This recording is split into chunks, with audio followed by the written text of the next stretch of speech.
What's going on, guys? Welcome back to the Adventure Outpost. In today's adventure, we are continuing that series of good old flicks that we've been doing, where we've been going through the decades and we've been looking at every one of my favorite decades for film and ranking up all the movies that I've seen for that decade. And this week, we are diving into that wondrous era of the 50s, dominated by some Disney, dominated by some Westerns, dominated by Hitchcock, dominated by a lot of really good stuff that we're going to get into.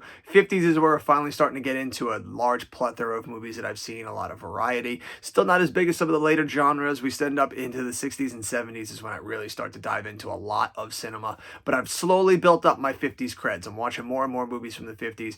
Lots of really good stuff in there that we're going to get into today. But as always, before we dive into all that good stuff, if you can, hit that subscribe button, hit that like button, sound off down in the comments. Let me hear what movies from the 50s you've seen, what are your favorites, and all that good juicy stuff. And now, let us dive into the video and rank up every movie that I've seen from the 1950s. Coming in dead last is a movie that I think I actually like a lot, or at least from critically, is one of the most well-regarded movies of all time, but it's last place for me simply because it's just not really my cup of tea, and it's a movie that really kind of bored me when I saw it, and that is The Seventh Seal. It is a movie about two men in a chess game, mostly. The one dude, the personification of death, and another guy played by Max von Sydow, as they have this chess match. I watched it in film school, and it's not that it's bad, it's just like, it was just one of those movies that it's like more slow and contemplative, and those movies can be good, but for me this one just didn't hit the mark for it. It was slow and kind of boring, and it took a lot for me to try and like put all of my attention to it. I do have to watch it again simply because when I was in film school, you know, I was a young whippersnapper who was just getting high and going and watching movies all day and everything, so maybe this movie might hit a little bit better in my later years now, but for now it sits here at the comfortably at the bottom of the barrel. Up next after that is a classic Disney movie, and that is Lady and the Tramp. This is a fun, cute little movie. Doesn't break the bank, isn't changing anything, isn't as influential as some of the Disney movies from the 40s, but this movie has stood the test of time. This movie has been lampooned countless times. I actually just watched a Simpsons episode last night that lampooned Lady and the Tramp. So even however many years later we are since this movie came out, it is still a cultural icon remaining today. Up next is the Western High Noon, starring Gary Cooper. And it's about a man who is going to go for a duel at the hour of high noon and face down this outlaw. It's an alright movie. Definitely one of the like bottom tier of my favorite Western movies. It's short.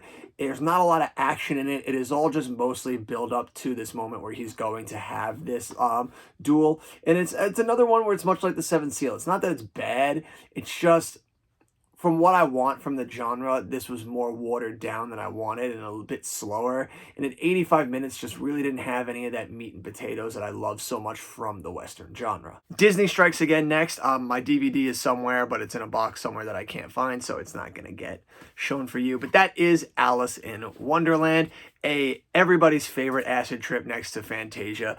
This is another movie that's fun. I've never been the biggest Alice in Wonderland fan. It was never really my cup of tea when it came to my Disney animated movies that I love to watch. This one always ended up more towards the bottom of the barrel, as you can see here from it being one of my least favorite movies from the 50s. But it doesn't mean it doesn't have its value. It's still super trippy. The visuals in it and the animation is just by far the best part about the movie. I enjoy this one much better than the live action ones that they did later. This one has that fun sensibility to it that's very colorful and vivid. It's one of those ones that just shows how much better the animated versions are than the live action versions, simply because the animated versions let these be colorful tales. It's so weird when they make them in the live action ones and they just drain it of color. Like Alice in Wonderland and the sequel are just so like gothic, but which is Tim Burton, really from Tim Burton, but like it's just so devoid of the visualistic color that it's hard to get into. The Little Mermaid's doing it now. Like that movie was so vibrant and colorful, and then you see the live action trailer and it's just faded and washed away because it's supposed to be like the deep ocean, so I guess they're trying to be realistic and like it just be dark and muted, and it just doesn't look good. Like it's just like you're making a movie. We know it's not real. I don't give a fuck if the ocean is you know, true to life or not. I just want a vibrant, colorful tale. If you're gonna make the Little Mermaid in a live action, like make the fucking Little Mermaid. Let it be colorful. Like cut this shit out. Up next is a movie that you've all probably seen the animated version of, but we're talking the classic It is Anastasia with Yul Brynner and Ingrid Bergman. This is a very fantastic movie. This is honestly my favorite version of Anastasia. I know my fiance would murder me when she hears this, that it's not the animated version, because she loves that one. But this one is the one for me. I think this movie is just very well done. The story's been told 1,000 times. It's not really something that's anything new. It does closely follow along with the animated one. Obviously, there's just no like talking bats or silly songs or anything. But this movie is just a lot of it's just really good. It's a really good movie. That's all I gotta say. Up next is the classic Disney movie Sleeping Beauty, another classic in its canon. This has probably some of the most iconic imagery that you still see in all Disney properties today, with Maleficent, who's gotten her own spin-offs and some wildly successful live-action movies, along with just the dragon. You can see that Maleficent's dragon that she turns into is everywhere on Disney property. It shows up in the Fantasmic show. It shows up in parades. It is everywhere. It is quintessential. Sleeping Beauty's castle is a huge part of Disney lore. This is a movie that is just seeped in Disney history, and for good reason. It's just a fun movie, one of those quintessential Disney princess movies. It is just such a good movie from Disney's old time canon. Disney strikes again with Cinderella, probably one of the most classic of the original Disney princess movies. This follows Cinderella as she lives with her wicked stepsisters and tries to get out from under their thumb, and ends up with her fairy godmother being able to attend a ball, and the prince and all that stuff. It's a tale you've heard a million times. It's a tale that's been done a million times. Cinderella has been told in so many different mediums. You got that really shitty one a few years ago with Camila Cabello that was just terrible. You had a Cinderella story. This movie has just been made and made and made, and they'll continue to make it over and over again because it is just one of those classic stories that just never seems to fall out of favor. Disney's most problematic movie from the 50s, but one of its still most endearing and popular, is Peter Pan. And I say problematic, and I think you all know why, because of the way that they draw Native Americans in this movie. It is very, very outdated. It's insane to watch old movies like this and see stuff like this and just be like, people didn't think twice about that. They were just like, hell yeah, baby, like Red Indians, like let's go. And nobody said anything.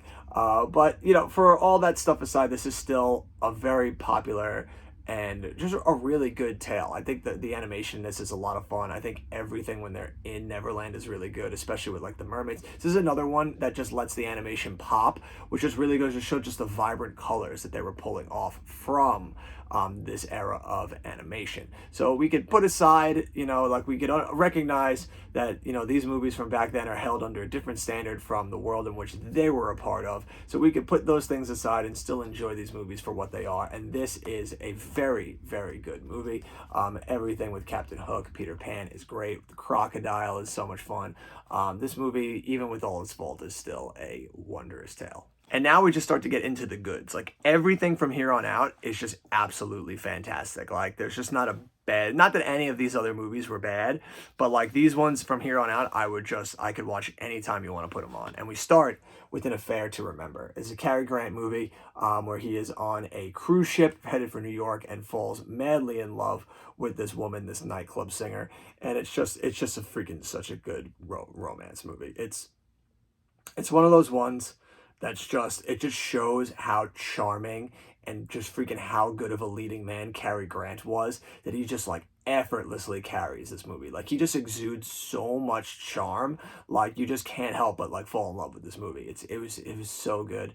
I loved it. It's such a fun movie. I could watch it anytime somebody wants to put it on. The king amongst kings of this era, Billy Wilder, strikes with his first movie here, and that is Sabrina. This is probably like the original romantic comedy right here. It follows these two brothers that are both madly in love with this woman that like whose dad is like their caretaker or something like that. He works on the house for them. They're these two socialites, and somebody from The Help, like the daughter grew up with them, and now they're seeing her as a full-grown adult, and they're like, holy crap, this girl's fucking smoking hot, and they're both vying for her affection. It's a movie that you guys might some of you young girls out there might know from the show The Summer I Turned Pretty, a show that my fiance actually just made me watch, and it was hilarious to see how much that show follows Sabrina, and of course my surprise when they go to see a drive-in movie and they're playing Sabrina, I was like, oh, okay, they know what they're doing, they know where they took this from. But yeah, it's a modern retelling of the movie Sabrina. So if you love that show and you want to see more of like those types of stories, I suggest you go and watch Sabrina. You've got this old classic from the 50s, it's amazing. You can also watch the 90s remake with Harrison Ford, and I believe Greg Kinnear is the other brother. I forget who the woman is in that one, but I know, but I mean, I should have had you at Harrison Ford. So you can go check those bad boys out. After that is the movie Guys and Dolls, the only musical to make this list. A fantastic musical, if I do say so myself. It's funny, I don't like going to Broadway, I don't like watching musicals, but I do enjoy watching musical movies, and this one is one of the best of the bunch. The plot follows two guys, Marlon Brando and Frank Sinatra, as they make a bet that one of them can't seduce this new girl that comes into town, and it follows all the hilarity that ensues as they fall madly in love. It is a super fun musical. It is insanely enjoyable. Marlon Brando, it's the fucking man in everything that he's in. This is such a great musical to check out if you like musicals. Alfred Hitchcock drops here with Rear Window. This is a movie this is actually one of the first Hitchcock movies I ever saw. I saw it back in high school with Jimmy Stewart. It is just a fantastic movie. This is another movie that has been done to death a million times over. Disturbia. There's The Woman in the Window. There's so many movies that ripe off this concept of a man who is stuck indoors and sees into his neighbor's house and winds up seeing what he thinks he believes is the woman next door being brutally murdered. It is a great suspense movie. It is a quintessential suspense movie. It is a movie that has had so many people after it try and recreate its success, but there can only be one, and Rear Window is still the king. Up next is the movie that earned my man Humphrey Bogart his Academy Award, and that is The African Queen. Just a great fucking movie from back in the day. It follows the two of them as they are unwillingly have to join forces to torpedo a German gunboat in war-torn East Africa. If that doesn't get you, I don't know what will. The movie is just really freaking good. Along the way, of course, these two fall madly in love. It is just a thrilling and exciting movie, and I freaking love it. Humphrey Bogart is the absolute king. My man Cary Grant comes back next, starring in a Hitchcockian thriller. We've got North by Northwest, an absolutely quintessential Alfred Hitchcock movie, a movie that is shown so much whenever you see like bits and pieces of all of his best work. Obviously, the scene where he is running from this little plane as it's like hunting him down is one of the biggest shots in Alfred Hitchcock's career, along with the finale on top of Mount Rushmore. This movie is just a lot of fun. It follows Cary Grant, who is an ad exec who is plunged into the realm of being a spy and is thrown into this wildly insane like spy thriller, and he's just a fish out of water in this world as he tries to navigate it and keep himself alive. It is really freaking good. It is so much fun. It is a great thriller from the 50s.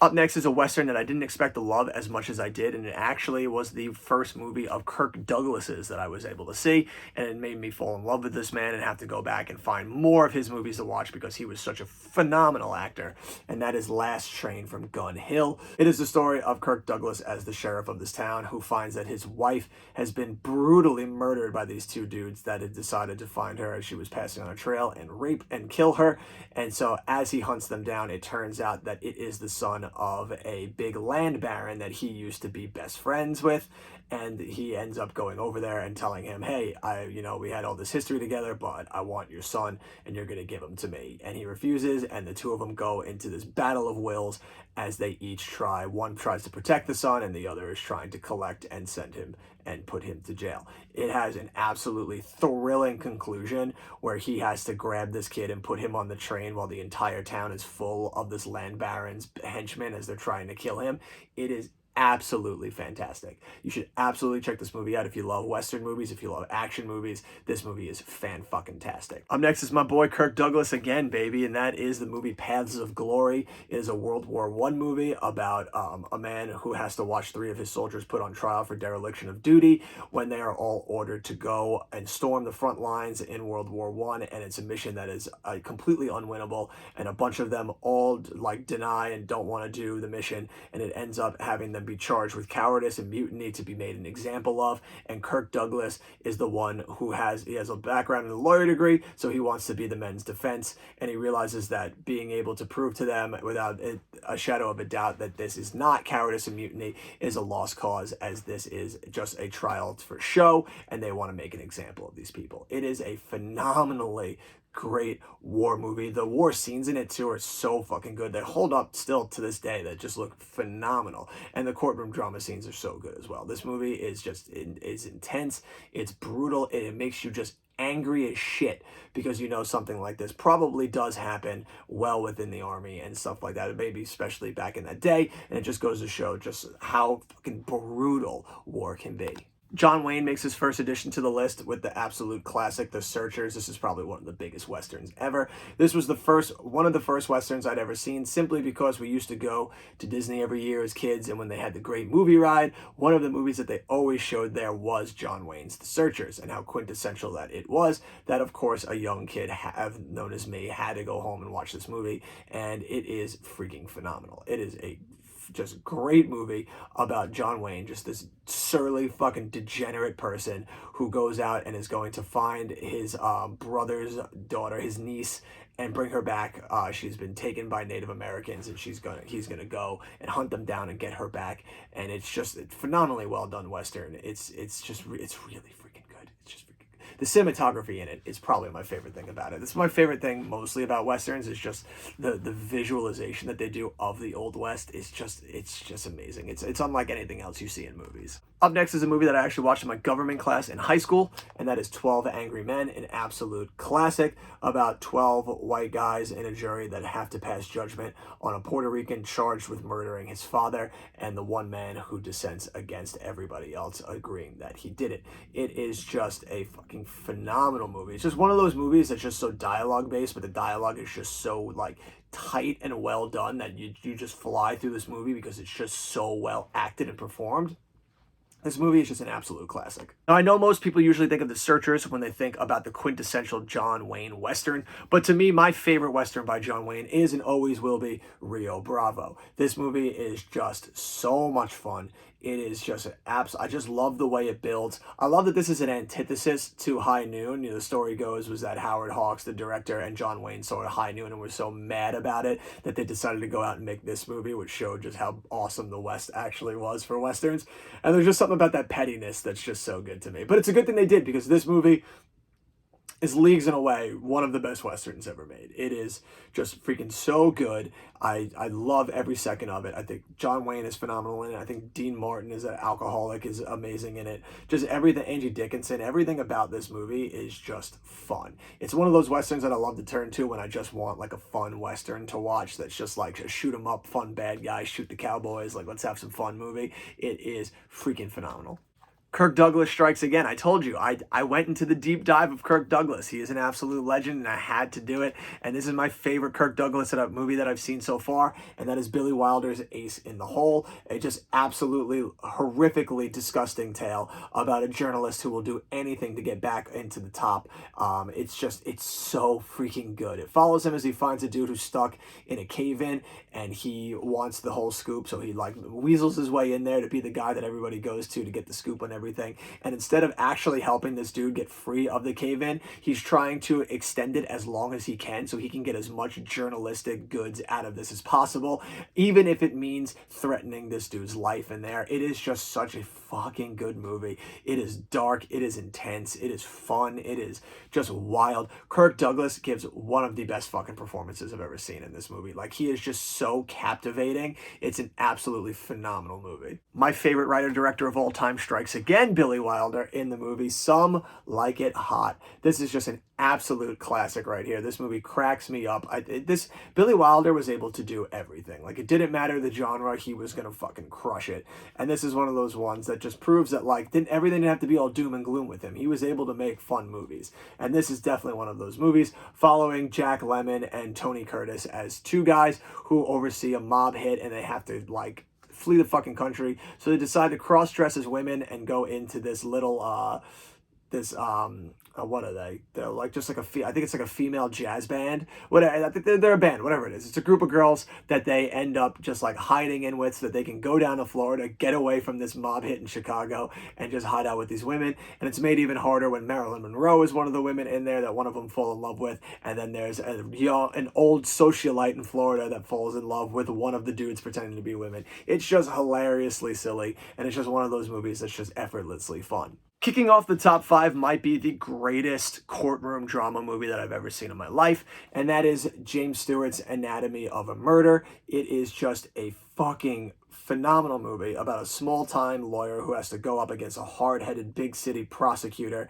It is just it's one of those movies that it's just super simple. It's just a courtroom drama, and these two dudes, going against each other to prove the best case. And it's just the dialogue in it is just so mind-numbingly good.